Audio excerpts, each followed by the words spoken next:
Backstage Pass, Institute of Gaming. For more details, contact 7093965965965.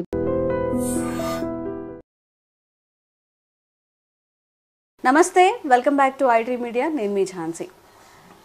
చాలా మందిలో ఉదయాన్నే లేవగానే బ్రష్ చేసుకోకుండా కూడా బెడ్ కాఫీ తాగే అలవాటు ఉంటుంది. మరి కాఫీలు తాగడం ఆరోగ్యానికి ఎలాంటి నష్టాన్ని చేకూరుస్తాయి, అసలు కాఫీ తీసుకోవడం మంచిదేనా, ఈ విషయంపై డిస్కస్ చేద్దాము. ప్రస్తుతం మనం ఆయుర్వేద వైద్యులు 40 ఏళ్ల సుదీర్ఘ అనుభవం ఉన్న బాలకృష్ణ డాక్టర్ గారి దగ్గర ఉన్నాము. నమస్తే అండి. ఎలా ఉన్నారు సార్? చాలా మంది ఇప్పుడు మార్నింగ్ స్టార్ట్ చేస్తే ఈవినింగ్ వరకు అలా కాఫీ తాగుతూనే ఉంటారు. సో ఇంత అమౌంట్లో కాఫీ అనేది తాగడం డైలీ ఒక 10 సార్లు 15 సార్లు తాగుతూ ఉంటారు. అంటే ఇంకా అది పీక్ స్టేజ్ అని చెప్పుకోవచ్చు. దీనివల్ల ఎలాంటి ఆరోగ్యానికి నష్టం చేకూరుతుంది? మీరు చెప్పింది కొంతవరకు నిజమే. కాఫీ వల్ల ఫస్ట్ నష్టాలేంటి, లాభాలేంటి? లాభాలు ఉన్నాయి, నష్టాలు ఉన్నాయి. There you are. కానీ ఏ విధంగా వాడితే మంచిది, ఏ విధంగా వాడకపోవడం మంచిదనే తెలుసుకోవాల్సిన అవసరం ఉంటుంది. సమయాలు తప్పకుండా అవసరం.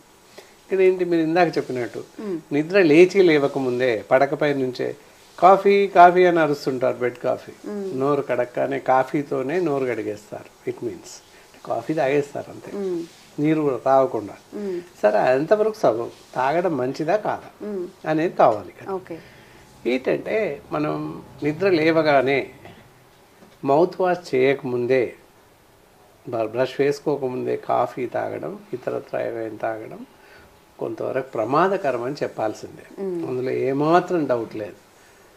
కాబట్టి బెడ్ కాఫీ అనేది నిషిద్ధం, తాగకూడదు. ఎందుకు అంటే మనం తీసుకున్నటువంటి ఆహారం, రాత్రి తీసుకున్నటువంటి ఆహారం, దాని తాలూకు అండేజెస్ట్ పార్టికల్స్ పళ్ళ మధ్యలో ఉండిపోతాయి, చిగుళ్ళు దంతాల మధ్యలో అలాగే ఉండిపోతాయి. కొంతవరకు దానివల్ల చెడు బ్యాక్టీరియా నోట్లో ఉత్పన్నమై ఉంటుంది తయారుగా. ఎప్పుడైతే మనం కాఫీ లాంటివి తీసేసుకుంటామో ఆ విషపూరిత బ్యాక్టీరియా కానివ్వండి, లేదా ఆహారం నుంచి వెలువడ్డటువంటి విషవాయువులు కానివ్వండి, స్టమక్లోకి వెళ్ళిపోతాయి. దానివల్ల లాభం కన్నా నష్టం ఎక్కువ జరిగే ప్రమాదం ఉంది. కాబట్టి బెడ్ కాఫీ నిషిద్ధం, తాగకూడదు. మరి ఎలా తాగాలి కాఫీ? కాఫీ తాగితే ఎలాంటి ప్రయోజనం ఉంది అనేది చూడాలి. కాఫీలో మెయిన్గా కెఫిన్ అనే పదార్థం ఉంటుంది. ఈ కెఫిన్ వల్ల లాభం ఏంటి, నష్టం ఏంటి? కెఫిన్ వల్ల లాభం ఉంది, నష్టము ఉంది. కెఫిన్ వల్ల ఏంటంటే తలనొప్పి, జలుబు, లైట్ దగ్గు ఇలాంటివి ఉంటే తగ్గిపోయే అవకాశం ఉంది. అలాగని విరివిగా కాఫీ తాగడానికి వీలు లేదు. ఉదయం ఒక కప్పు, సాయంత్రం ఒక కప్పు కాఫీ తాగొచ్చు. It is then after breakfast. Breakfast తర్వాత కాఫీ తాగాల్సిన అవసరం ఉంటుంది. సాయంత్రం కూడా ఏదైనా బ్రేక్ఫాస్ట్, స్నాక్స్ అలాంటివి తీసుకోవచ్చు. 4-5 o'clockకి కాఫీ తాగేసేయచ్చు. ఈవెన్ బ్రేక్ఫాస్ట్ లేకపోయినా సాయంత్రం తాగొచ్చు. మరీ అవసరమైతే 3వ కాఫీ తాగాలి, తప్పనిసరి కాదు. ఇట్ ఈస్ దెన్ ఫర్ పర్సన్కి per day 2 coffee is enough. 2 కాఫీలకు మించి తాగకూడదు. ఇది బాగా గుర్తుపెట్టుకోవాల్సిన అవసరం. కాఫీ ఎక్కువ తాగడం వల్ల నష్టం ఏంటి చూద్దాం. అది లాభం అయిపోయింది, ఇప్పుడు నష్టం చూద్దాం. అల్సర్స్, ఎసిడిటీస్, కడుపులో మంట, ఇండైజేషన్స్ మొదలయ్యే అవకాశం ఉంది. అలాగే ఆకలి దెబ్బతింటుంది, మరీ ముఖ్యంగా ఆకలి చచ్చిపడిపోతుంది. అందువల్ల మరీ ఎక్కువ కాఫీలు తాగడం వల్ల తలనొప్పి అలాంటి తగ్గకపోగా మరీ పెరిగిపోయే అవకాశం కూడా ఉంది. యాక్టివ్నెస్ తగ్గిపోయి ఒక రకమైనటువంటి లేజినెస్ అలవాటు అవుతుంది, నిద్ర వచ్చేస్తుంది కాఫీ తాగితే, అలా తయారవుతుంది. కాబట్టి 2 కాఫీలకు మించి తాగకూడదు. ఒక కాఫీ ఛాన్స్ అంతే.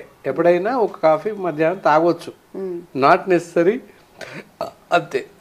ఇంకా నష్టం ఏంటి అంటే అజీర్తి సమస్యలు తలెత్తుతాయి, తలనొప్పి కూడా క్రమంగా పెరిగిపోయే అవకాశం ఉంటుంది. అండ్ యాజ్ వెల్ యాజ్ దాంతో పాటుగా కెఫిన్ అని అన్నాము. కెఫిన్ ఒక రకమైన స్లైట్ పాయిజనస్, కొంత పనిచేస్తుంది. మరీ ఎక్కువైతే ఇవన్నీ ప్రాబ్లమ్స్ ఉంటాయి, డిఫరెంట్ ఆర్గానిజమ్స్ మీద చూపిస్తాయి. మంచి రక్త కణాలు అవి చనిపోతుంటాయి. రక్త కణాల పైన మేజర్ ఎఫెక్ట్ చూపిస్తుంది. అందువల్ల కొన్ని రకాల రక్త కణాలు, ఫాగోసైడ్, మంచి సెల్స్ ఉంటాయి, ఆ సెల్స్ చనిపోయే అవకాశం ఉంది ఎక్కువ కాఫీ తీసుకునే వాళ్ళు. ఇందులో 2 రకాల కాఫీస్ ఉంటాయి. మళ్ళీ ఫిల్టర్ కాఫీ లేదా రెడీ టు యూజ్ ఏదో కాఫీ ఇన్స్టెంట్ కాఫీస్ వస్తున్నాయి. అందులో రకరకాల కాఫీలు వస్తున్నాయి. ఏ కాఫీ వాడినా నష్టం లేదు, అన్నీ ఒకేలాగా ఉంటాయి.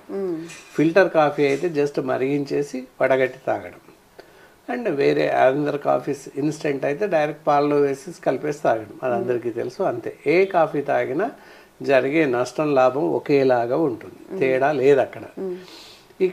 ఇంకా పోతే కాఫీ గురించి ఆలోచిస్తూ ఉంటే శరీరానికి కొంతవరకే లాభం చేకూర్చుతుంది, పూర్తి లాభం అనేది లేదు దానివల్ల, కొంతవరకే లాభం. జలుబు దగ్గు ఉంటే తగ్గుద్ది కొంత, మరీ అలాగని రోజు తాగుతూ వెళ్ళాల్సిన అవసరం లేదు. అండ్ ఇంకొకటి, కాఫీ వల్ల కాఫీ మామూలు పాలతో కాకుండా బ్లాక్ కాఫీ తాగుతారు కొంతమంది. ఎస్, బ్లాక్ కాఫీ కూడా ఒక రకంగా ప్రమాదకారి. బ్లాక్ కాఫీ తాగకూడదు, అది హెల్దీ అని తాగుతూ ఉంటారు. షుగర్లెస్ తాగొచ్చు. Sugarless coffee is difference. పాలు కాఫీ వేసేసి తాగొచ్చు వితౌట్ షుగర్. ఇప్పుడు డయాబెటీస్ పేషెంట్స్ అందరికి వితౌట్ షుగర్ తాగుతారు, మామూలు వాళ్ళు కూడా వితౌట్ షుగర్ తాగొచ్చు, నష్టం లే. కానీ black coffee should not take, should not drink.